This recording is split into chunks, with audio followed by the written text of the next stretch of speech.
course, microphones are feeding back, so that gives Glenn a moment to collect himself. Really quick, I'll introduce behind us our three officials that have been working the game tonight. They're all fairly new to officiating, two or 3 years, and one young lady.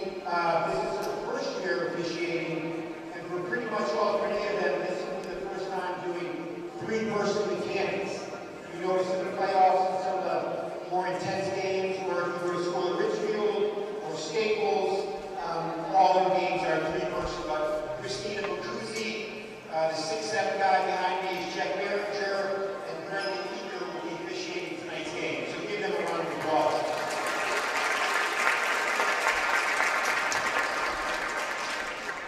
And on the other side of the court, opposite that court, you'll see two officials as well.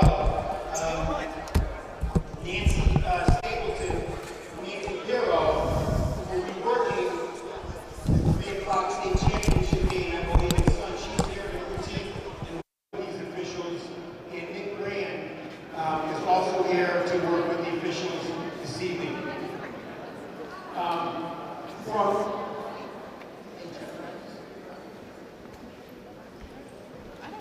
For me, I just want to thank our sponsors. We have JC General Accounting, Bella Benicio, Innovative Lasers, Therapy to help with smoking, and Ian Crown. You'll see them in our brochure, our booklet. They were kind enough to sponsor tonight's game. I need a really loud thank you for the AD of Norwalk High School, Doug Marquetti.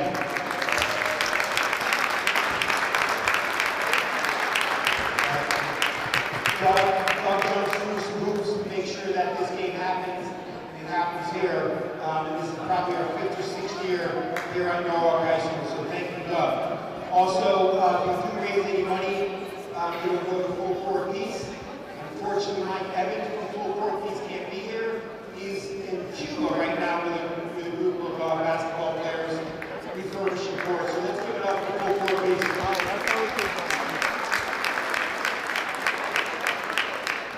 Here at the table, we've got Tom Riley, Henry Anthony, and Martinowski, all officials.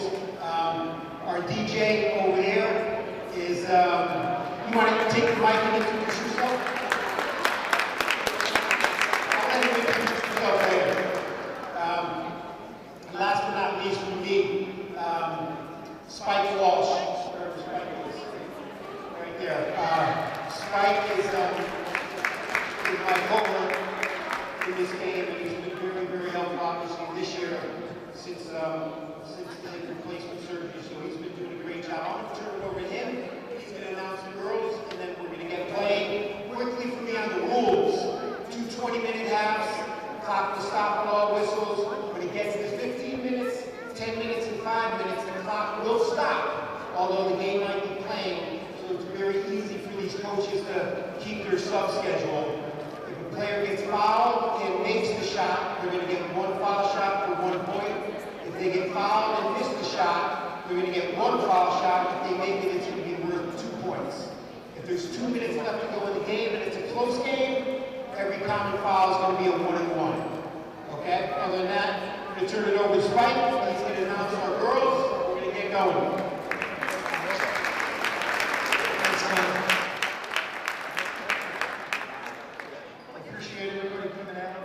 Obviously, the future is bright for the FCIAC, especially for the next three years with these girls, and especially with the way that they played in the scrimmage on Sunday night.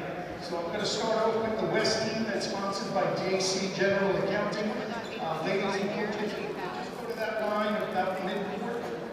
Go towards the baseline, be much appreciated. From the Danbury Hatters, we have number 2, Molly Bach.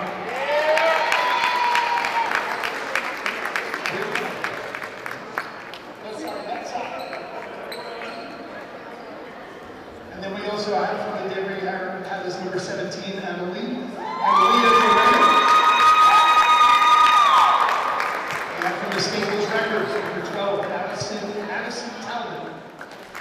We also have number 13, Dave Best.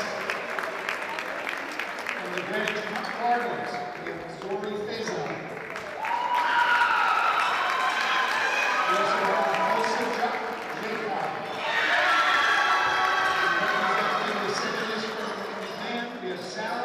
Javarilla and Emily DeCarlo. From the Trumbull Eagles, we have Riley Barrett and Kelly Lungi.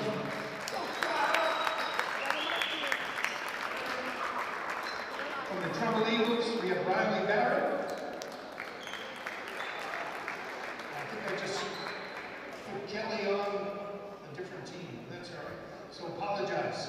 So Kelly Lungi is from Trumbull. From Stanford, we have Elliot Brown.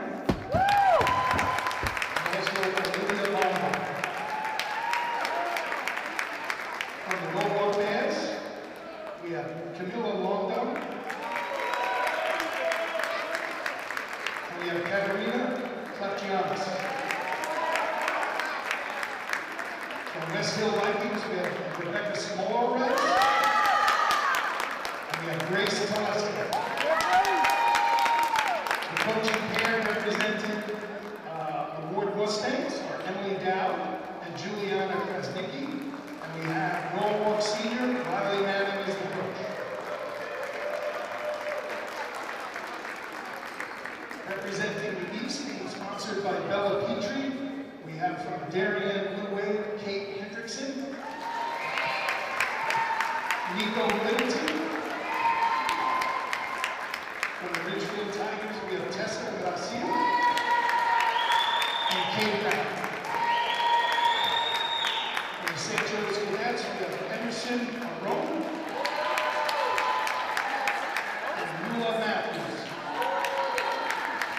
From the Fairfield Falcons, we have Claire Holt and Katie Booth.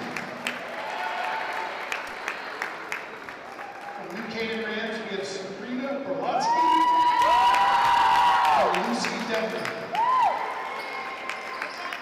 From the Ward Mustangs, we have Sophia Hardiman and Julia Fector. Representing the Wilton Warriors, we have Maeve Moresh and Katarina Cross. From the Hilltoppers at Central High School, we have Star Rodera and Sydney Lewis. And the coaches for the East team are the Ridgefield Tiger Seniors, Kate Colbert, Zoe DeMars, Ava Garnett, and Emma Geifeld. All right, parents, if you want to get your phones ready, I learned this a couple years ago. I tried to take a picture after the game, and the girls weren't having it, so we're going to take a picture before the game. So we're going to do that right now. And so that's what they're going to try to do, is get everybody settled in and get a photograph taken. As we will welcome Chris Kalin into the booth, and this has become our thing every year. Yeah, it's a great event. It's something that's gained a lot of traction, and the crowds are getting bigger and bigger. The participation's getting bigger and bigger, and we're getting more and more volunteers getting involved. It's a tremendous effort. Glenn Colello said this is probably the 5th or 6th time. I think you and I have called the all 4, 5, 6. We're pretty close to all of them. Yeah, I remember the first couple ones we did the radio left down in the corner. We did. We did. So we're the answer to the trivia question. Who are the only 2 broadcasters in the history of this event? It's you and I. That's it. Maybe we get them to do that at the Garden. Yeah, why not? 2 teams have been introduced.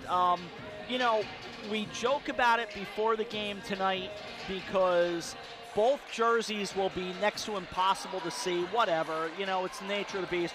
Remember, the very first year, they didn't have numbers. You and I did not have names. We had names, but no numbers. That made for a fun night. We just wung it. It was a fun night. We had a lot of, the great part about it is we get the coaches down and get the coaches involved in the broadcast, and they tell us about the players, what's to be expected, where their programs are, where they're going to be in the following season. So, plus we get a little bit of basketball education out of the coaches as well. Ridgefield head coach, FCIAC champion, Rob Coloni is down to our right, so I spy him in the crowd among those who have made their way into Norwalk High School. And great job by Glenn Colello in the introductions, not only to do the introductions, but making sure to mention Doug Marchetti and his impact on this evening, which is just off the charts. Yeah, and he's the guy. Doug Marchetti's the guy in the background. Does all, does most of the groundwork. Get everything going, coordinating with Glenn, getting the building ready for us. It's really unsung what he does, and he's happy to do it. And in a year or two, we won't be here because this will not take place in this building. Norwalk High School getting relocated. All right, we pause for a minute for our national anthem.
My understanding, by the way, is this game is on the huddle camera right up above us, but you don't need that tonight. And don't fall over. Wow, my headphones are sliding off my head. You'd think I'd done this before. You would think so. So there's no pictures of me, so I don't broadcast down that much. We just got mentioned, so there you go. Give a thumbs up. I don't know that Glenn said Glenn probably doesn't like you. Who does? I barely like you at this point, and I've known you a long time. Hey, you know what? I got the dogs, and I'm happy. You do have the dogs. Yes, you do. You don't need anything other than the dogs. All right. So the West will wear the light blue. To the bench to our left and to our right on what they call the Daisy is the East team, sponsored by Bella Pietra, and the West team sponsored by JC General Accounting. What do you need? Volume? Right there. Yeah, you're blowing my eardrums. There we go. I'm not trying to do that. I have to go all the way down, but. Zuri Faison from Greenwich will stand at center. I know Zuri from a mile away, that tall number 20 in the blue t-shirt. She has been an absolute revelation for the Cardinals. And who does she toss it to? She gets it right to her teammate, the outstanding Elsa Zakai.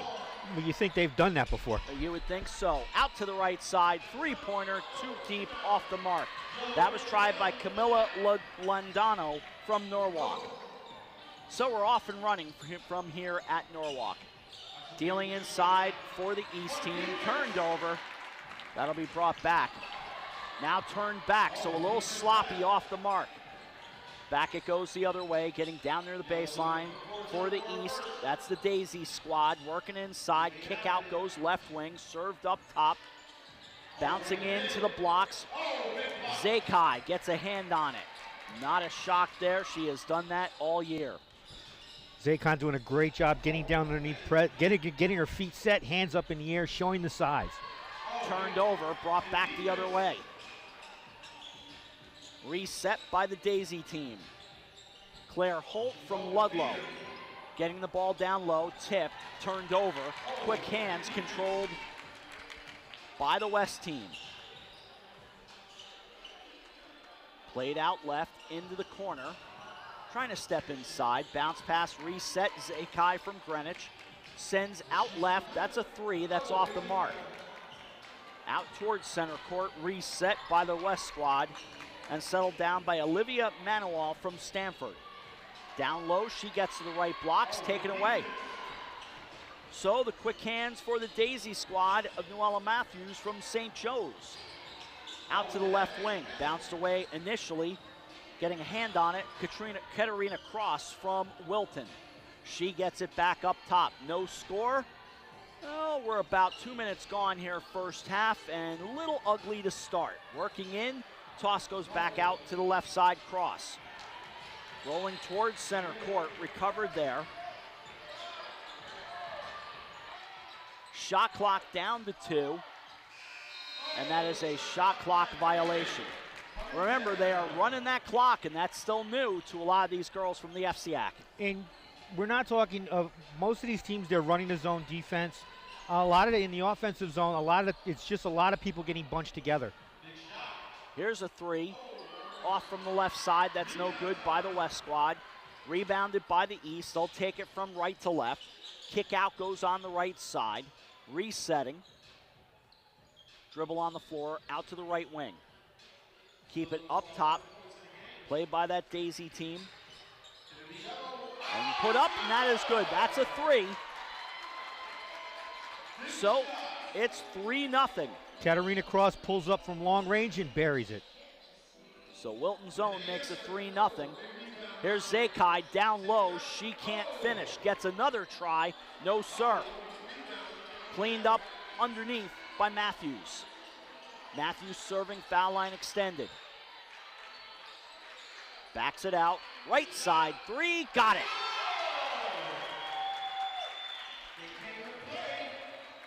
I believe that was Claire Holt from Ludlow who makes it a 6-0 start for the East.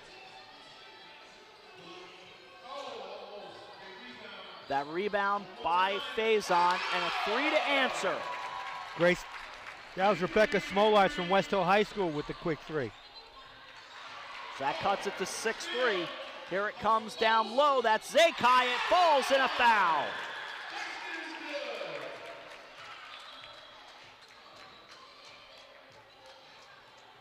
So we get our first foul of the night. Greenwich with 3 losses on the year. They make it to the state semifinals before falling to Southington back on Tuesday night. Addison Talbert checks in from Staples, checking in for Smolarts. And Zakai misses the bonus. It stays at 6-5, 16-12 to go first half. Elsa Zakai and Zuri Faison, 2 big reasons that Greenwich went to the state semifinals without a doubt. Left side getting down low, driving baseline, sent into the lane, good feed. Mid-range jumper, that's no good. Put back, no good, and a foul.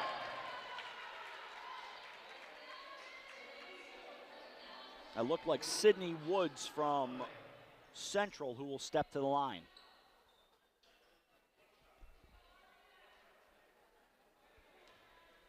Emerson Arnone of St. Joe's committing the foul. And the free throw, no good. 6-5 right now, 15:49 to go first half. Out left side, dealing to Faison. Mid-range jumper from the baseline, no good. Turned back by Matthews. Matthews has played a presence here early on. Going right side, dealing back up top. Knocked out of bounds.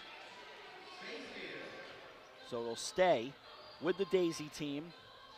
Riley Manning of Norwalk High serving as the coach. And this is stolen away by Elsa Zakai, and she puts it in.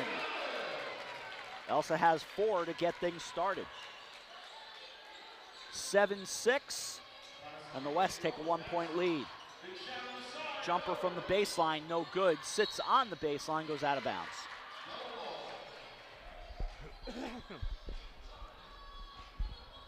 As the game goes along, you see the players start to get the chemistry, get the feel for each other. The passes are getting crisper.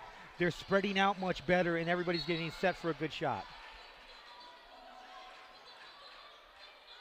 We will get wholesale substitutions for both squads here in a moment. And that's the nature of an all-star game. We see it every year. 5 in, 5 out. 10 in, 10 out in this case. Yeah.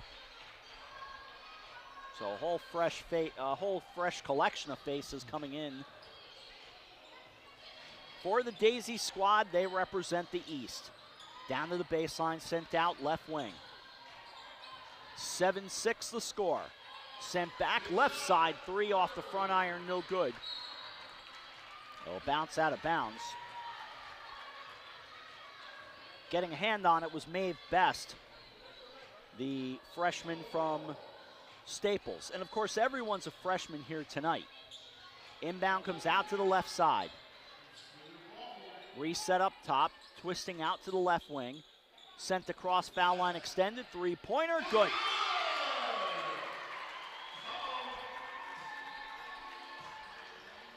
(9-7), and the guest being the East.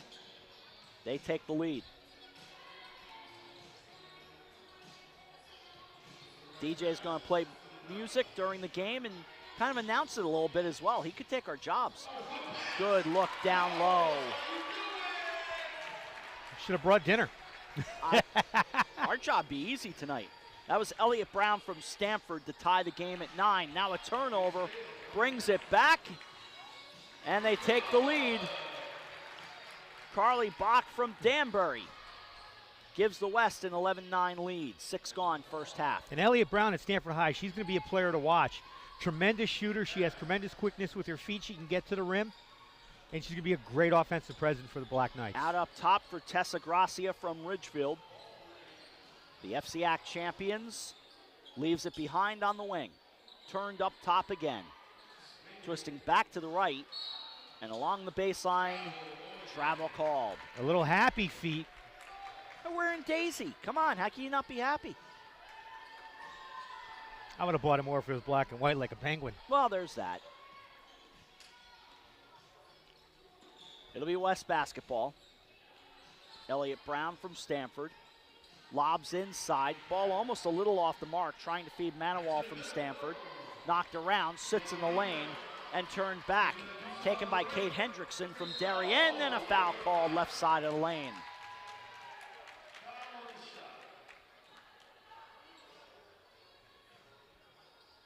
They will get Manawal from Stanford for the foul.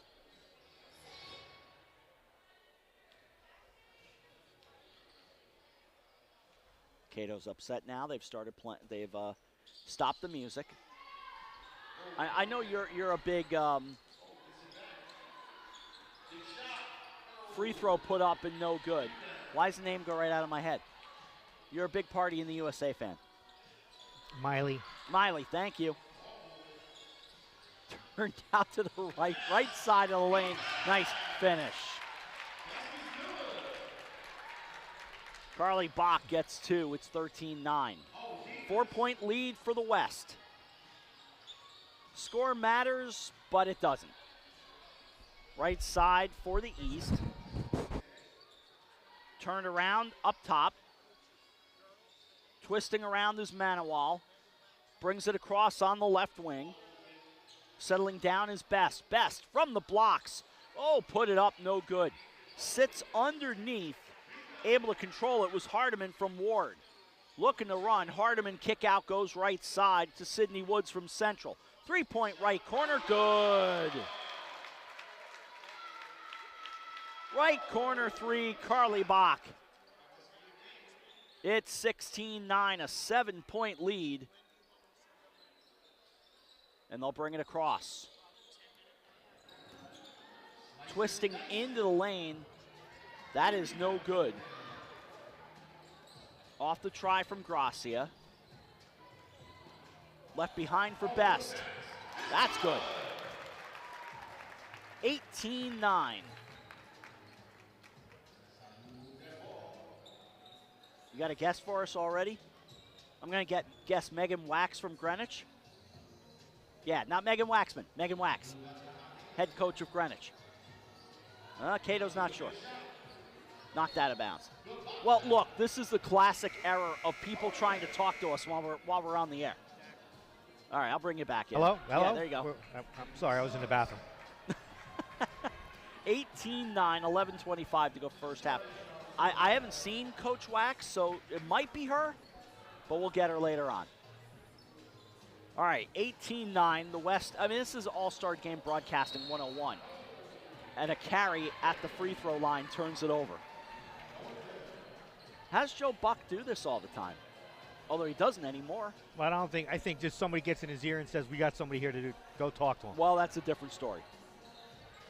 Out to the right side, left behind. And the good thing is most of the time that's all scheduled. Yes, it is. That's very true. Trying to drift down to the baseline toward the blocks. Oh, pretty feed. That is good. Down low to Nico Middleton of Darien. It's 18-11. The West up 7, 10:45 to go first half. That was a tremendous inlet pass. Nice bounce pass down to the low post. Oh, I loved it. Good ball movement. This goes high off glass, swatted out of bounds.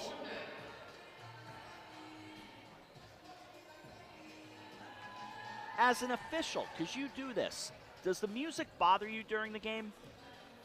Well, it's something you're not used to, but in a game like this, you kind of just roll with it. Okay. Travel turns it over. And the commentary. I mean, our guy across the way who does a great job on the DJing, he's talking all throughout it. So I didn't know if it can mess me up as a broadcaster, let alone you as an official or the players. As they will cycle in a fresh set of players in a moment. Well, the great thing is he's not like the coaches. He actually gives you a chance to blow the whistle with 3-point. Best from Staples. 21-11, the lead to 10. Lob between the circles. That's a travel. Turns it back with 10 remaining in the first half, and out come the fresh 10. Maeve Best from Staples tried to get in the high post, made the quick turn. Unfortunately, there was a little bit of contact, and I think she reacted to the contact before making the turn for the pass. And you see a lot of that with the freshmen. They're still trying to get their sea legs as far as, the high school basketball. Oh, yeah, here comes Coach Wax. I recognize her. Left up top, driving left side of the lane, gets down low. That gets taken away by the East squad. Going the other way. Rob, I think you might want to do this introduction. I will handle it in a moment. You are absolutely correct, my friend. Out to the right side, 3 on the way. That is, rattled around, no good as it kissed off the glass. Turned back by the West team. They have a 21-11 lead, 9:27 remaining in the first half. Served out to the right side, getting down low, Emily DeCara. She's from McMahon. To the elbow, out to the left side, right back to the elbow, reset. Turning around, that's left behind, and they will call a shot clock violation. And we're thrilled to welcome in someone who was right there and someone who I get to cover throughout the year, and that is Megan Wax, the head coach of Greenwich High School. Coach, how are you? I'm good. How are you? Thanks for having me. Thanks for coming up, and congratulations on a tremendous year. I know it ended in a way that you didn't want it to end, but I'm telling you, I get to do your play-by-play. What a wonderful year it was for Greenwich basketball. Thank you, yeah.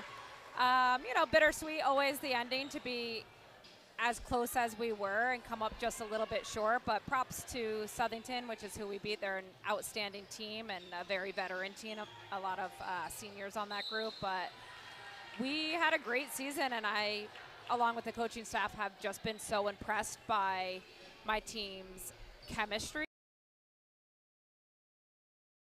We had a great start to the season, going undefeated for quite a while, and in that, they continue to stay so hungry and want to get better. So it was really nice to never feel like we were plateauing. It was becoming complacent. So it was a really, really fun season to coach. And as soon as the sting of this past week is, burns off a little bit, we'll be back there and hungry for next year. I have to admit, Cato, I drove out of Pomperog the other night, having done the Greenwich Southington game, and I'm kind of driving with my head down going, gosh, that was fun. I want more of it. Yeah, it was a really fun game. Back and forth, I felt like. We each had different spurts. I think at different points, both of our teams were surprised by the other team's defensive intensity, and I think once you get down to the wire, just a couple teams left. Yes, everybody can score, but it's really what their defenses can do. And Southington's trapping all over the court is really, truly remarkable. I don't think I've ever seen a team run it as efficiently and as long as they do. But also I feel like, my girls gave them all they could handle too. In the first half, we were really right up in their heads. Oh, yeah, and got them really flustered. You sure were. So they did a great job. And should I say, Coach of the Year standing next to you, by the way, Cato. I know that. I have to, I have know. to throw that That in. I know. Oh, you did such a wonderful job with that team. And I was there on senior night. The love among your players was truly evident. And that speaks to what you were saying a few moments ago. Your team was so locked in emotionally. 100%. You know, whether you have a great record or a terrible record, high school sports are supposed to be something that you learn so much from, that you compete in, but that are great memories, and you should really enjoy the people that you're choosing to spend an enormous amount of time with. And I truly believe team chemistry is a big factor into team success. So we do a lot of it. I make it a point to make sure that I'm on top of it too. I know what's going on in their lives, how their school day was, and we all understand like when it's time to have fun and joke, and we respect each other, and when it's time to like get to work and be serious. So I think this team was found a really good balance, and they're so funny. It's I don't know, if you ever came to one of our practices, you would see like they are just so ridiculously funny, but like good-natured, and then ready to just like run through a wall for you. So. And you have two of the absolute best freshmen in this entire evening with both Elsa and Zuri, just remarkable basketball players. Remarkable. They both, they play very different positions. They complement each other really well, but they are so impressive at such a young age, what they've already been able to accomplish. And I'm sure they're sick of hearing it because we do comment a lot like to be just a freshman, but the reality is, yeah, really, at just 15 years old, to be able to execute skill-wise what we're asking you to do, but also there's a lot of pressure on you. If you're going to be the center that everybody's scouting, and then the point guard who has to navigate every team's best defense and be the playmaker, that's a lot of pressure, and I'm sure they felt it, but so proud of how they responded to it. Tremendous. They really are. And both of them, Zuri dominant, no question, but Elsa also, Cato, both ends of the floor, driving the point. I've been so impressed by really both of those players. Yeah. No, go ahead. I was just going to say it's, even things that you don't see stat line-wise necessarily, right? Like just because maybe Zuri has less points doesn't mean that she didn't impact the game in such a big way by drawing two and dealing with the physicality in the post. Just because Elsa maybe doesn't have the point line in a game doesn't mean that like the game is won without her, right? Like to be able, like I said, to make those plays, to handle the pressure, to be essentially the leader on the court as being the youngest person on the court. Just really, really impressive. I love the two of them as players. I love them more as people. So looking forward to a bright future with them. That's important. When you love them so much as people, that's just a wonderful thing to have. That it's special. That's very special, no question. It's 29-19 as we continue on. 5:12 remaining first half. All right, now I have to be Mr. Glass half empty kind of guy. Oh, here. gosh. Here we go. But here's what but as a coach, for the success you had this year, Yep. obviously, I mean, you want that again next year, but what are some of the things with your team you have to see improved on to get over that hump for the next one level? more time. What do you have to see as for your team to improve upon to get over the hump to that next level that you want to see them get to? Yeah, well, I think, the Trumbull FCIAC game was a big eye-opener for our team. I think I certainly knew what we were about to walk into, but I think the magnitude of the pressure and how playoffs are a different beast was a big eye-opener for a lot of our girls on our team. But also just the fact that previous success means nothing. So we go into next season and we're the exact same as a team who didn't win a single game last season. We all start on an even playing field. So to understand, you have to stay hungry and you have to work your butt off. We need to be a little bit more mentally tough in that Trumbull game. We've by their own words, we were down by 9 and they felt like it was 30. And mentally being able to get over that, I'm like, look at Staples came back from down 18 and won. Just being okay with the highs and lows of a game a little bit more. But also we need to be able to just be a little bit more thoughtful in the moment. They tend to panic in pressure situations, and even though their play may not show it, mentally they confuse themselves. There we go, Elsa. Atta girl, coach. Yeah, so, you know, I mean, it's so hard. You're dealing with people in your face and trying to run a play and whatever, but just that mental calmness that comes from playing at a really high pace and clip often. So, you know, and then, of course, all the little things, foul shots in particular. There we go. There's Zuri. 34-24. The West team with a 10-point lead, 3:48 to go in the first half, and we're talking with Greenwich head coach Megan Wax, who, in full disclosure, I get to call their games, a handful of games on WGCH throughout the year, and it really, I can't stress enough how much I enjoyed watching your team this year. The passion and the energy and everything that your team brought, it was really my pleasure to watch night in and night out. Like, I really appreciate that. Obviously, coaching is so hard. You put so many hours in, way more than probably anybody who's never done it would think. But, you know, it's all for the kids, and you want the best experience possible, and it's great when, you know, you give the people watching a good show and they can see the fun and the love and the intent and purpose behind everything and the passion. I know it's definitely what draws me to all sports. I'm a fan of all sports. So. Because you've coached a couple of different sports, not just basketball. You've also field hockey, is that right? Yep. Yeah. I'm the head coach of the Greenwich High Field Hockey Girls as well. And I did assist the varsity lacrosse team for quite a while, but now I'm happier in the stands in the spring season, back-to-back fall and winters a lot. But, you know, the high school in particular, I think, is such a cool, unique age to be able to coach because they have such talent and such heart, but also you get to have the fun too. And I don't know, I think there's something special about being, you know, on a team, and maybe you're not the most talented person, but the way a team will rise up around you and support you and love you is, I don't know, I find it so drawing to watch, to be a part of. Yeah. Still 10-point game. Yeah.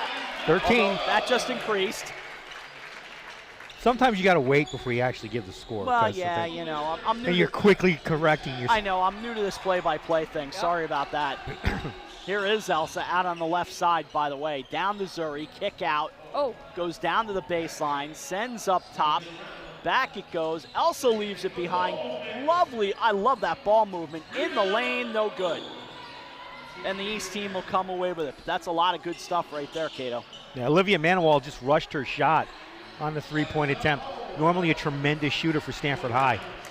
12-point game, 2 minutes remaining in the first half, and I did not get enough of a chance to talk with Coach Wax throughout the season, so I'm grateful for this opportunity to actually have a moment to kind of catch up with you and just congratulate you, and really what a great job, not only by you, of course, but your girls. Of course. Absolutely great, wonderful to watch, and just continued success down the road. Thank you, and we appreciate your guys' coverage. I mean, what a world to be living in now with the accessibility to have so many people be able to follow along and watch, and we appreciate everything you guys do. We appreciate you know, the increased coverage in our league and in our states.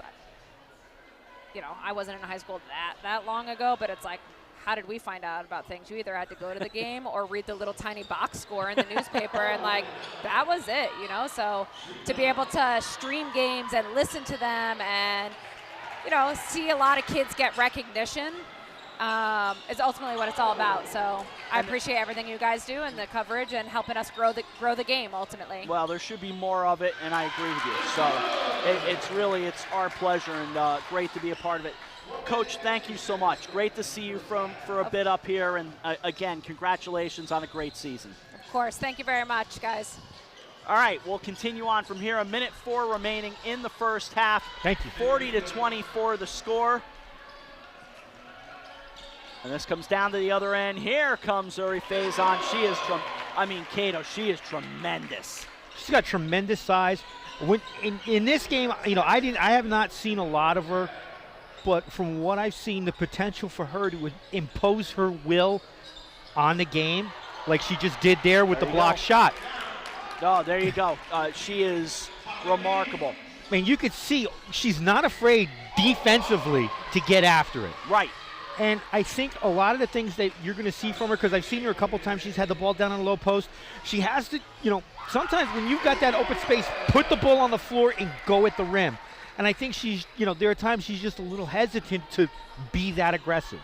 Down to the final possession of the first half, maybe, although that was swatted around and taken back by the East squad. They have a chance with 4. We're down to 3. That's turned over. 1, and the first half comes to an end. 40-27, the West with the lead at the break. And really, I have all the games that I covered for Greenwich throughout the year, I did not really get a chance to catch up with Coach Wax, so I was happy to have her come up and say hello. And to think just probably about next year, she's going to be screaming at me. Oh. Because I might actually be on the court. We're all screaming at you. Who are we kidding? 42-27 here at halftime. The East team still standing on the court, trying to figure out whether they're going to go to a locker room or not. Looks like they will. And the West team has already departed. So 15-point game. And again, a night in which the scores don't matter.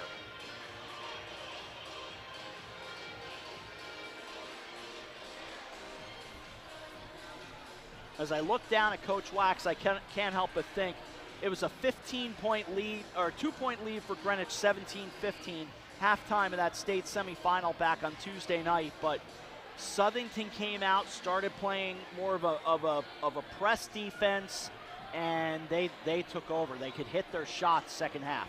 That's a big deal. Yeah, it is. And just despite to have that ability to just turn it on. And the hard part about doing that, especially at the high school level, is you got to make the first shot. Yes. Once the first shot goes, then it just all starts to kick and start to flow. And that's what you have to hope for. And you just have to find some way to light the fuse for it and let it burn. And Southington, by the way, I'd be shocked if they don't win a championship tomorrow night. Or Sunday night. I believe they play Sunday night up at Mohegan Sun. They've had a tremendous season, Southington. Incredible season. Unfortunately, none of the FCIAC teams advanced to the championship weekend. As of the semifinals, McMahon, Greenwich, and Trumbull were all involved on boys and girls side. None of them advanced to the championship. So, you wish certainly well to everyone involved this weekend up at Mohegan Sun. You and I can stop talking for a minute. That was a quick halftime. They come out to the hall, right back in. Yeah, they don't waste any time. It's kind of step out to the hallway and go, all right, we good? We're good. Let's go. We'll thread in a few more interviews as the night goes along.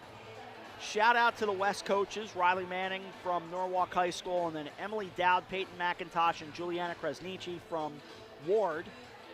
Ward, who made it to the FCIAC championship game before falling to Ridgefield. And Ridgefield's coaching this team with Kate Holbert, Zoe Damaris, Ava Gernert, and Emma Geifeld.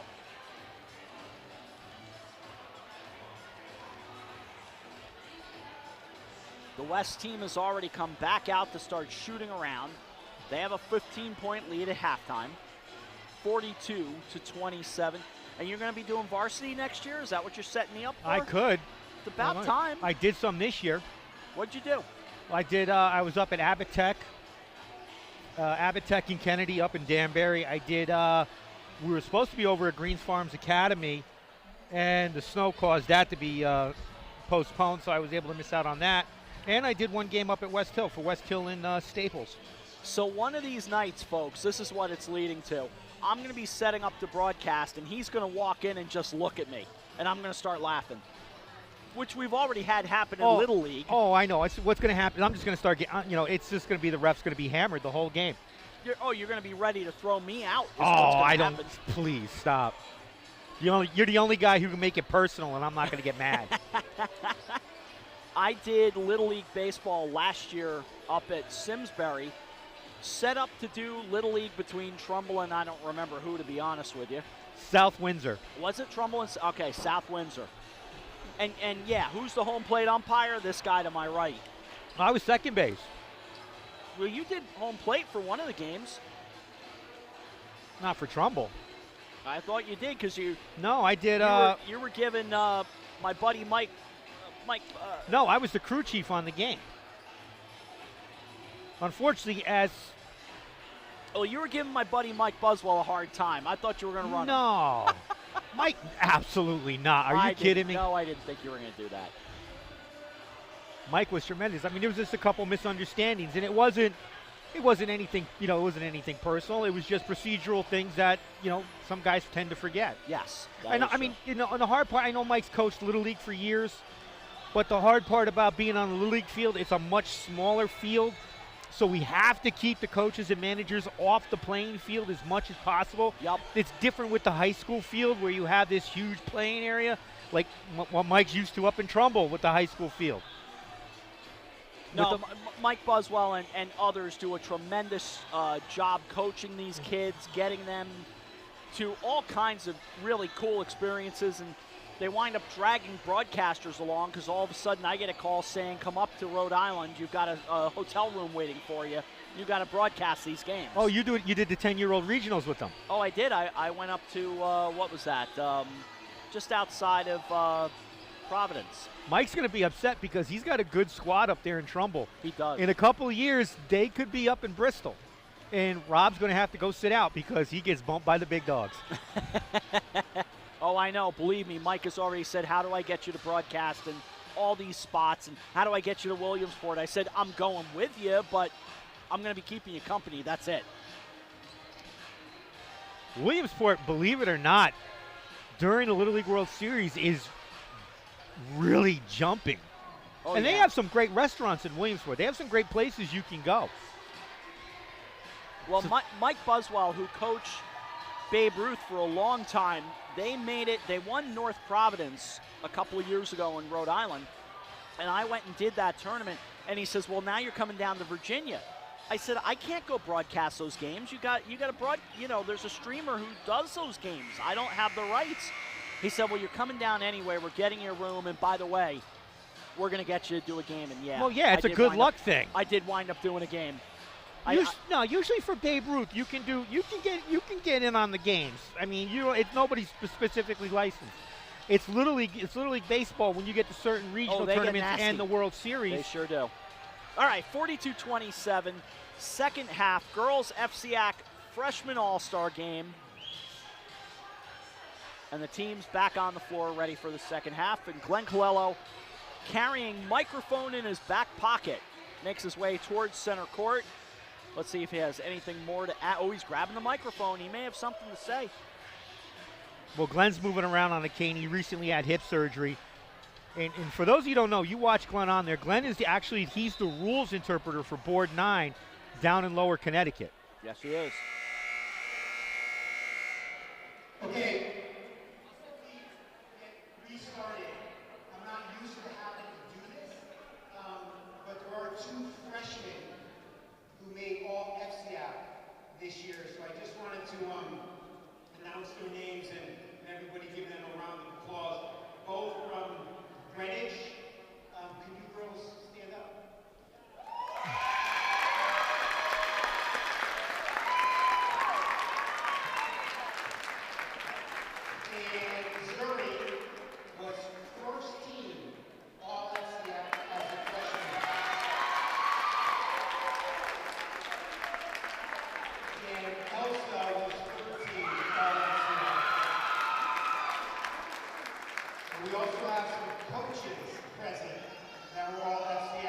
So for Richfield, let's give it up for Zoe and Ava. All right, play ball. And again, those Ridgefield players from the FCIAC champions, as they knocked off Fairfield Ward in the championship game, geez, about 2 weeks ago now, which is hard to believe. Week and a half ago, I guess. It just seemed, I mean, for the whole country, since about January 15th, it just seems like time has slowed down. Kind of feels like it. I agree with you. Off the miss, back they go. East team, but stolen away and stepping out of bounds. Rebecca Smolar's great effort to get to the ball. She just couldn't release it before she put that foot down. 42-27, 16 gone second half. And the East team moving left to right now. Ball handled by Sophia Hardiman. Hardiman's a good one from Ward, dealt into the lane. Turning around off the backboard, no good. So here comes the West. Stepping across with Smolars. Now splitting defenders down low, scooped up underneath by Riley Barrett of Trumbull, and will turn it the other way. You know, what Coach Wax was saying about Trumbull was a very interesting point. I did the Greenwich-Trumbull game in the regular season. Greenwich built up what was, I believe, a 17-point lead. And that speaks to what, in my mind, Steve Tobich is a head coach at Trumbull. So good. Whittled that game down off adjustments to 9 and made Greenwich just nervous enough. And then in the FCIAC quarters, Trumbull really took it to Greenwich. Really impressive. Steve Tobich has some very talented players that are coming back on that Trumbull team going into 2025-26. And it really looks like the FCIAC, the girls varsity division, is going to be really competitive for the next couple of years. I agree with you. Off the dribble drive, sent back out left side. Put on the floor by Smolar, splitting down low. And the thing about Rebecca Smolar, she's deceptively fast. She doesn't look like she's moving that quick, but next thing you know, she's at the rim completing. 13-point lead. Out to the right side. That was Middleton from Darien, and a travel will turn it over. And that's just one of those things from, you know, lack of chemistry. Normally she makes that, she's releasing that ball just before the foot's coming down because she knows the teammate's coming. And in this type of game, most of the players are not sure. We alluded to a little earlier how this gym will not be here in the not too distant future. Is driving in right side of the lane, sent out right, stepping in, mid-range is no good, bounces out of bounds. There will be a new Norwalk High School. It's going to be on the very footprint of what was Sam Testa Field, out beyond the gym, maybe about a football field away from here. That will change. The new high school will be out there, and that's, I guess, where we'll be calling this game and down the road. And it's crazy. You sit here, you look out the window, you see the framework of the building. It's kind of like being at Shea Stadium when they started building Citi Field. That's a good point. Nice finish at the other end. 46-31. The West in control. Dealing. Oh, that's a nice feed. The layup and the finish for the East, Kate Hendrickson of Darien. 13-point lead. I was talking with Norwalk Athletic Director Doug Marchetti before the game tonight as this is thrown out of bounds. And I said, Doug, I see Norwalk is on Greenwich's schedule come this fall for football. Where are we going to be? He said, we're going to be over at McMahon. So that's where football will be played. Not far down the road from here. So it looks like McMahon Field every Friday, there's going to be something going on. He said that's exactly what he and McMahon Athletic Director John Cross have worked out. Make sure they're doing a good job alternating games and not having too many conflicts over at Casa Grande Field. Dribbling in, Middleton. Feeds inside. That's pretty.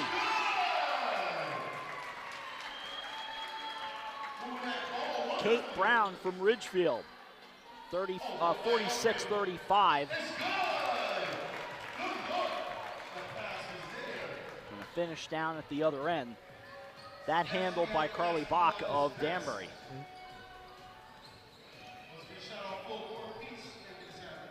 Trying to work in, splitting.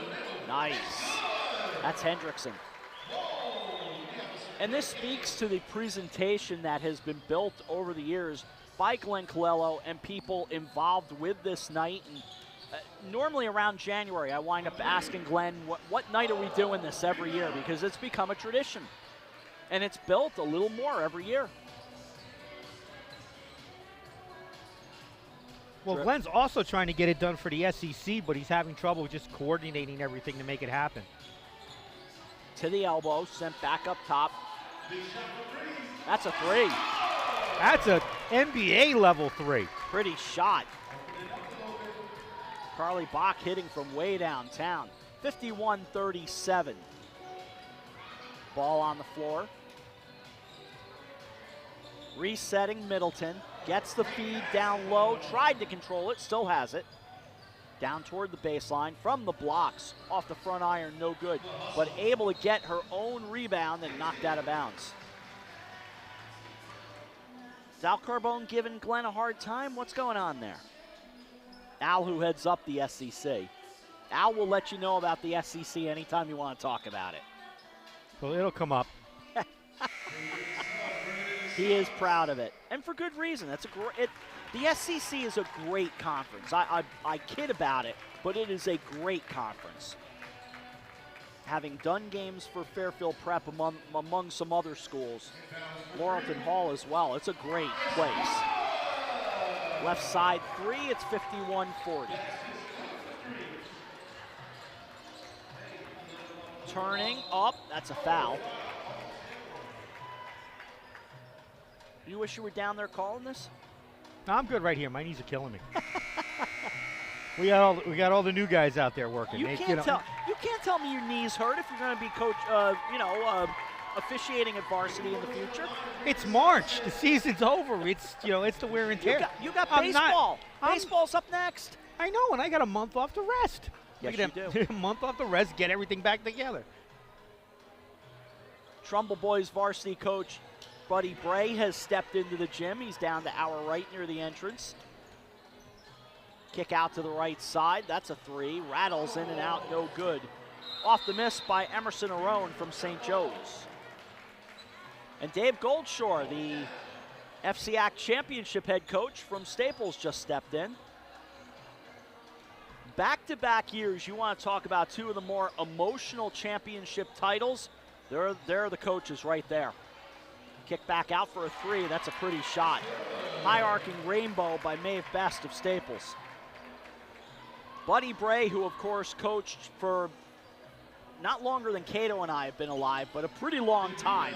Over 40 years, had not won an FCIAC championship until last year. And then his boys beat Dave Goldshore's Staples Wreckers last year on the day that Dave's dad passed away. Yes. But this year, Dave Goldshore gets his title as the Wreckers win their first in 62 years. And that was pretty cool to see as well. This sent ahead, thrown out of bounds. 13:55 to go, 54-40. It's the West team on top.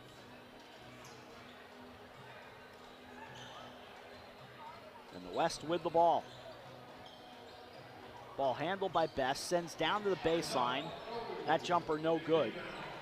Scrambling for the rebound, Arone. Now stolen away by the East. Left behind out on the wing. Turn back up top, and some happy feet will turn it over.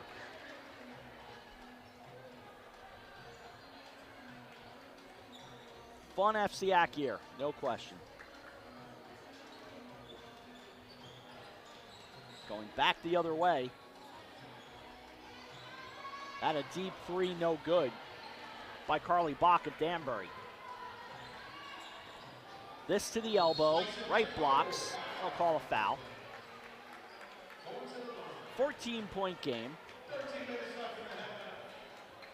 And they'll pick up Tessa Gracia from Ridgefield for the foul. I feel like I say it every year. The FCIAC with great coaches who are so easy to I don't know if care about is the right word, but that's the word I'm going to use. Just great people. And they all put a lot of effort into coaching their team and trying to develop their players, not only as players, but as people. And that's the one thing I think a lot of people lose focus on is, are you developing good people as well as players? Well, you've already heard from Megan Wax. I mentioned Rob Coloni, the Ridgefield coach off to our right, the legendary Dave Danko of Fairfield Ward. Jackie DiNardo's over here. Jackie DiNardo of Danbury, right. Just great people and remarkable coaches. And coaches that are tough. This thrown into the lane. And that mid-range jumper will not fall. But then the putback, good. 14-point game, 12:40 remaining. There's a left side three. That's a pretty shot. You know, for instance, Dave Danko, Dave heard some stuff he didn't like at Greenwich in the quarterfinals of Class XXL. And he got furious, justifiably furious, defending his players. Not toward officials, to be clear. It's toward the crowd, to be honest with you. And he comes to me after the game and he's apologizing. I said, Coach, you don't owe me an apology. I know what you said. My listeners heard what you said. It's all good. You don't win 500 games by accident. Oh, so he was pretty much close to the crowd, Mike, when he said what he said. Oh yeah, he was giving your buddy Joe Urbano some grief, shall we say? And he and Joe have known each other 40 years. Yeah. There's a three. That'll bounce out of bounds. You know, some knucklehead in the crowd said something. It got back to Coach Danko. He got angry, and he was saying to Joe, "Throw that guy the heck out of the building." He might have used a few other words. I get it. You're going to defend your players. You don't do that, you know. That you don't win 500 just by showing up. No, it's not. You don't stick around that long just by showing up. No. And it speaks to the quality of the people who are at the head of these teams, in my opinion. Yes. You and I talked to Jackie DiNardo for a while here one night. And I think back in the first one. Yeah, we were here for a while. Yeah. Yeah, and it was a great conversation because, I got her perspective from a coaching perspective, and then she, and it was a great debate we had, and I think she had a little bit, I don't know if she had a little, she probably understands it now because she's been coaching forever. Oh, sure. But to give her the officials' perspective on, certain questions, like the one great question that always comes up as you hear from Mad Dog Russo is a foul in the first quarter is not a foul in the fourth quarter. And it's a great, it's an argument he always makes. I said, but he always makes that from the broadcast perspective. Happy feet. And it's if I got to put a team's point guard on the bench because it's her third foul for something, for a foul she committed in the second quarter. Yep. Then she's got to sit out 8 minutes because the coach wants that player there at the end of the game. If somebody does the same thing to that player in a tie game with 2 minutes, why am I going to take him? Why do I let that go? And Alia Duran of Danbury just hits. 13-point game, 11:14 remaining. And Mad Dog Russo, of course, from New Canaan. I'm saying, and I see what he's saying from a fan's perspective, but you got to look at it as an official because if you don't call that foul on that player going to the basket, he's going to turn around and yell at you, and as official, you can't say anything. That's right. Because you know what? You have to take it. And you know what? And some officials are like, no, I'm just going to call the game from the tip to the horn. That was Gracia from Ridgefield. This is a travel. The West still up 11 with 10:49 remaining from Norwalk High School. And it's what you see as freshmen. And it comes from, having players around you that, you're not aware of their movements. So when you get to the paint and you want to pass off to somebody you think is there, but they're not really there, that's where you see the traveling, because you get that hesitation.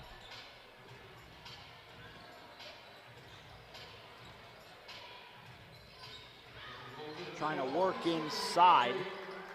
That was Duran. And when you talk about chemistry, and you listen to the clips, you see the clips on the internet of Jason Williams, Sure. the former NBA player. Yeah. If I'm bounce passing it to you, that means, you're doing one thing. That means I see you doing one thing. If I'm coming straight at you through the air, that means I see you doing another thing.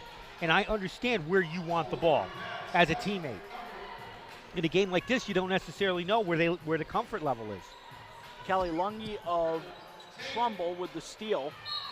And the putback no good. A foul called with 10:05 remaining. 8-point game this is whittled down to. And we'll get the fresh collection of players coming in. That's the one thing that's hard with, with a lot of these high school players. It's like, you stay at the bench, let me report the foul. Yeah. We saw that happen a few years ago. Ridgefield and Wilton in that game, the boys championship, where the official called a foul on a player, goes to the table, he's trying to report it to the table, and it was a player from Ridgefield. It was the player's second foul, and I can't remember the coach. It just escapes me right now because I'm so tired. Boys? Yeah. Andrew McClellan? Yes. He's out there and he's arguing the call with the official before he has a chance to report it. And it's Pete Vincente, who's a tremendous official. Tremendous official. And he's telling him, go back to the bench, I'll talk to you, go back. And he's trying to, Pete said, you know what, that's it. And he hits him with a technical. And I know Twitter exploded after that. Oh, sure. But you got to let the ref do his job. He'll listen, a guy like Pete Vincente, he's not going to ignore you. He's going to listen to you. He's going to give you an explanation, but without a doubt, baseline jumper. And I will tell you this as a broadcaster, and maybe this is, maybe I'm showing a bias for officials. And look, any bias I have for officials is because of this knucklehead sitting to my right, because he and I have argued enough over officiating. But I've learned more about officiating from Chris Kalin. Pretty putback by Zuri Faison of Greenwich. 9:06 remaining, 64-50. But guys like Pete Vicente will come see me if we're just shooting the bull, say a halftime or in a break, and I'll say, what happened? He'll explain it to me. That's huge, to just engage the official, not in an aggressive way. Not you as a fan, that's not what I mean. But as a coach, as a broadcaster, you can say, hey, Pete, what did I miss there? He'll explain it. Yeah, and the key, as a broadcaster, as an analyst, if you're watching it and people on the internet and a lot of people, they just react. Yes. If you watch, when you see you'll see the official, they're not just going to turn around and hit you with a technical. It's based on what, you either have to say something extremely personal or it's really unsportsmanlike conduct. You have to come out on the court yelling and screaming like a lunatic to get the quick three, or get the quick tee. If the official's like, just give me a second, I'm doing something, I'll get with you. I'll tell you right now, maybe I'm wrong. Officials don't want to serve up technicals. Yeah, because it's stuff going on in the game where the clock isn't running. Yeah, that's what I figured. Turned over, taken back by the West. Off the glass, no good. Knocked around, sits on the floor. It'll be East ball. 14-point game, 8:49 remaining. Off the dribble drive, sent down low. That got a piece of Zuri Faison. Who's the one official I bump into all the time? He says hello to me. Is that John Inesta? Johnny Inesta, Greenwich. Oh, just one of the best guys. He'll come see me at Brunswick or. As that pass gets telegraphed, Faison ahead. That's up and a foul. And Johnny will glance over at me with a grin.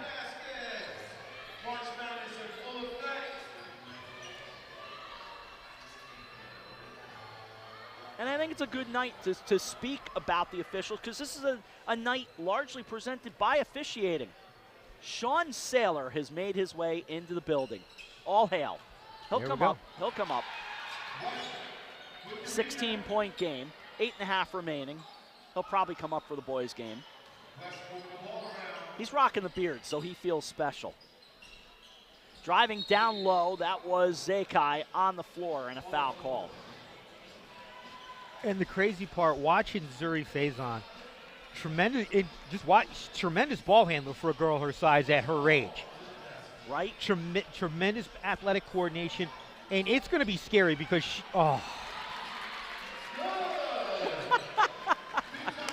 right? That's what you've got to see more out of a player her size at this level. It's that lack of fear getting to the basket. Offensive foul, turned it over.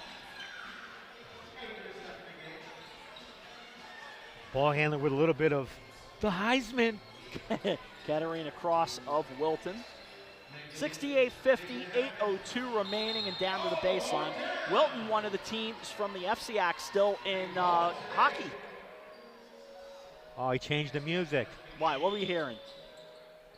There's some NFL films. Oh, okay. All right. Very nice. Collision in the front court. I believe that was the final battle. Oh, look at you, knowing the names of the songs. I like it. Was that Stan Spence? That's the good stuff. Side out of bounds for the Daisy team. They are the East. Noella Matthews of St. Joe's will inbound. 7:55 remaining, 68-50. Played up top, splitting defenders, unable to slice and dice and taken away. So back it goes with the West squad. Left up top for Zakai. Elsa Zakai leaning in, left it short. That's something I feel like I saw a lot of the girls players doing this season. Getting underneath, getting a good look, but leaving it short. Knocked out of bounds. I think what it is, it's still at this age group, you see the athleticism. It's that a lot of times they're trying to scoop it into the basket. Throw it off the glass. Yes. Faison takes the inbound. And you see a lot of that at the younger levels because they're the approach of the younger players, it's don't use the backboard, it's just throw it in the hole. And you're like, no, it's... Zakai couldn't get that one to fall. It's throw it off the glass. Too strong off the window at the other end. Rebound controlled by Londano of Norwalk, and Faison the finish. 6:52 to go, 20-point lead.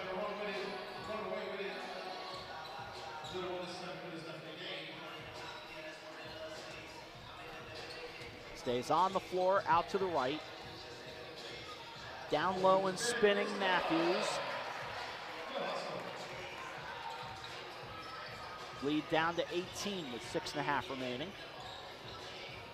Here's a three. That's no good. The try from Zakai, but her teammate puts it right back in. And they smile and high five right near center court here at the home of the Bears.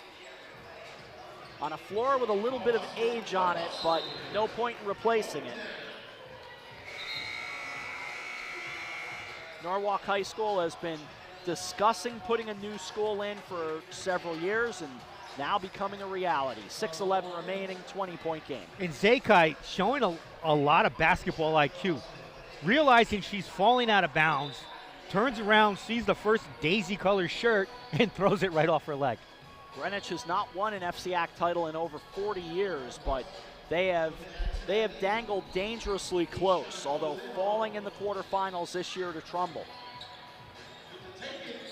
Off glass, no. Out of bounds, last touch by the East. 6 minutes remaining. But I think Coach Wax has Greenwich in a great position to take that next level. So do I. She has done a wonderful job with that team. I saw you roll your eyes when I had to be Mr. Glass half empty. No, it was funny. But it's the push, but as a coach, you have success this year. Now you got to turn around and say, all right, what do I have to fix to get over that hump? I agree. How do you stop the fact, for one thing, as a travel will turn that over, how do you stop that, a couple of key games Greenwich did not win? You think about the Trumbull game. Trumbull really played exceptionally at Staples High School in the FCIAC quarters. Rob Coloni and Ridgefield came into Greenwich High School, won on a layup at the buzzer. Okay, that happens. But you think about the Trumbull game, and then you think about the Southington game. How do you fix that? And I'm going to throw another little piece, another little wrinkle into the mix that nobody will want to talk about, although I know you will. That's good. That is good, and a foul. Claire Holt of Ludlow will go to the line, 74-54 with 5:21 remaining. You have clearly the player of the year in Zuri Faison, who is a difference maker. What if the prep schools come calling? But part of that too is it's the coaching. I think a lot of that is the coach, and I think Coach Wax is a good enough coach. They love her at but Greenwich. She is also a good enough person. That's what I'm saying. They love her at Greenwich High School. I mean, she doesn't seem like the kind of coach who's constantly on top of the players. And I mean, the best way you can say, she's not like a coach. She's not a coach like Belichick. It's not like, all right, you did it. All right, next, now what did you do though? You know what I mean? It's not that, next week. I agree with you. They'll enjoy it. Thrown into the backcourt. That'll be a violation. 5 minutes remaining, 74-55, West on top. No, they love her. She's very low-key as a head coach, too. Does not yell a lot on the sideline, just stands very calmly. I really admire the way she has run that team. But I think, as a coach, I mean, I don't know if it's her style or not. Political. Oh, sure they will.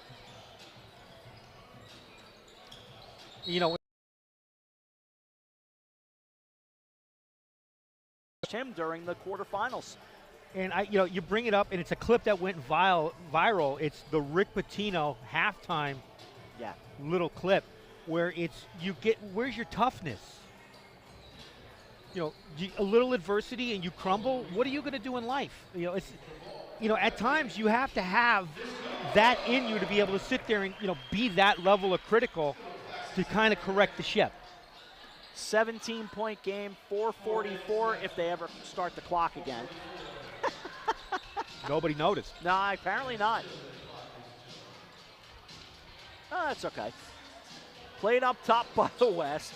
That's Elliott Brown of Stanford. Out to the left side, and they could keep it running a little bit. 74-57. Wow, 3 seconds came off on that possession. Yeah, I think so. I got to be careful because those are three of my brethren running the table. Yes, so you do. Hey, it happens. Sometimes you hit the button and the machine doesn't react. Yeah, if they were broadcasters, I'd still be slamming them. You know me. It's the Jeopardy effect. Out left. Played up top. Travel called. 4:28 remaining. Even though it's about 4:15 remaining, but that's all right. What does the clock say? Knock it off. That's exactly right. What's the clock say? Not the first time I've seen it happen this school year. I mean, I've blown the whistle in games when the clocks haven't started. Oh, You look up and you look, it's like, wait a minute. Sure, a lot of guys do. Sits underneath. Turn back. Thrown ahead. Able to save it in the corner. Good save. Oh, knocked out to the sideline. Trying to catch that move that's on that weak side when you're trying to turn. This gets left behind. That was Manuel of Stanford. Out to the left side. Smolars of West Hill, down low, that's being airballed. That got partially deflected, nudged around. Taken back by the East. They have a 17-point rally in them. They try to find out. Out to the right side for Holt. Settling underneath Brown. You've got the changing of the crowds. New crowd coming in for the boys game. That's right. Fun way to spend a Friday night here in Norwalk. Good defense, taken away, driving baseline, no. It'll be East basketball. They're in the daisy, as they call it. And a foul called, 3:05 remaining. Blocking foul. And the fresh 5 come on for both squads.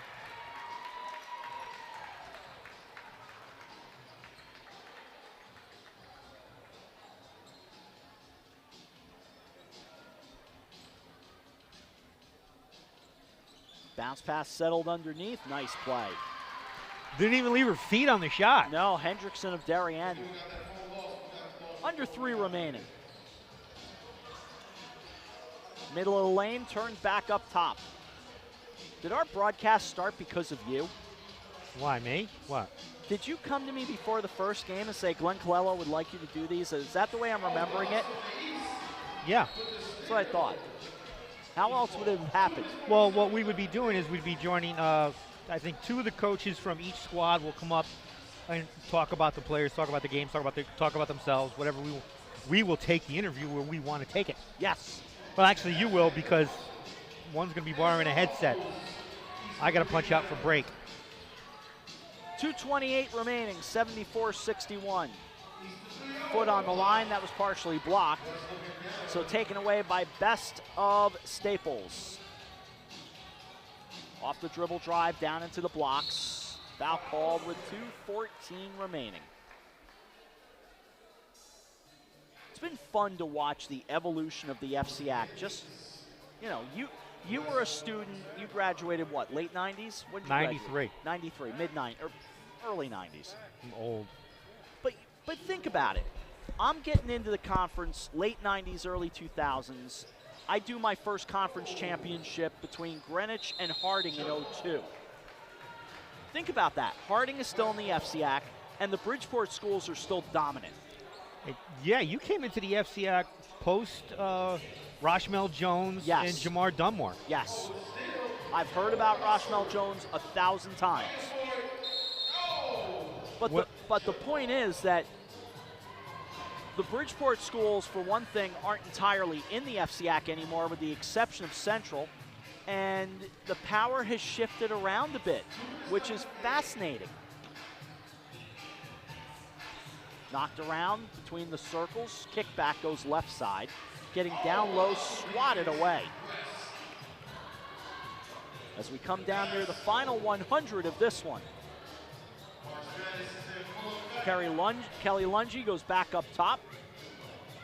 Out to the left side, work down low, foul call. The thing is, I see a lot of it with the girls' youth programs, because I ref a lot of the girls' games. Yes. And the development of these programs, and you've seen it with Joe Marzano and Darien, Tim Frank in Stanford. Sure. But the one thing, the consistent thing I see everywhere, you see the varsity coaches coaching at the 8th grade level and below. Splitting down low, that's turned back. And the thing is, when you see the coaches, yes, they're competitive, but it's more teaching than anything else.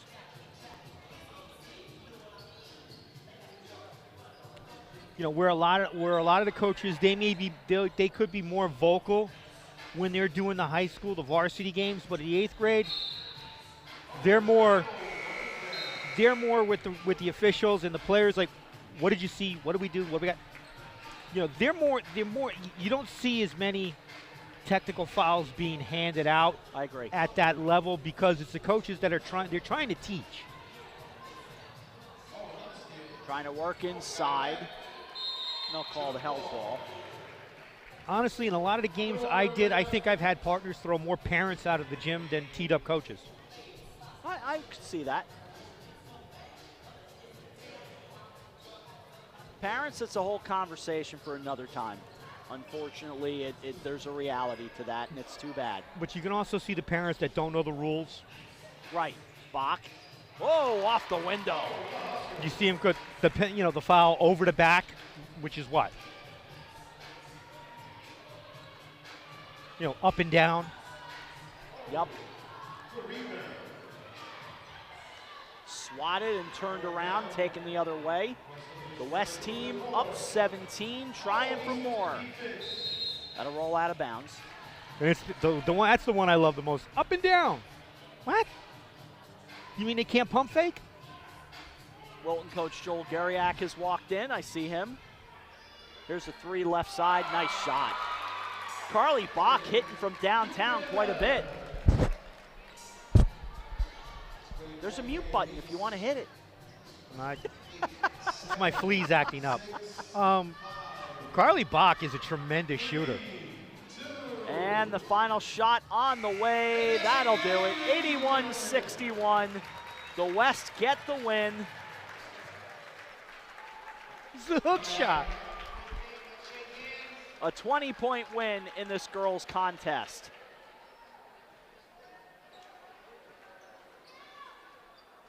The thing you like to see, and you see this with girls' teams more, just the way it is, I guess.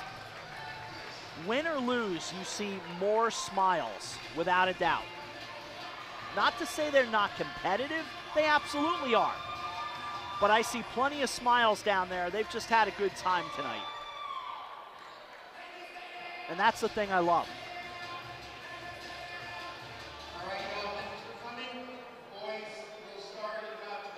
Looks like they will start the boys' game in about 20 minutes, so we will wrap up on the first game and get you set for game number 2. Final score in this one, 81-61, as the West beat the East. For Chris Kalin, Ben Talbot, I'm Rob Adams. We'll see you back here in a little bit from Norwalk High School as you're watching and listening to this 2025 FCIAC Freshman All-Star Night.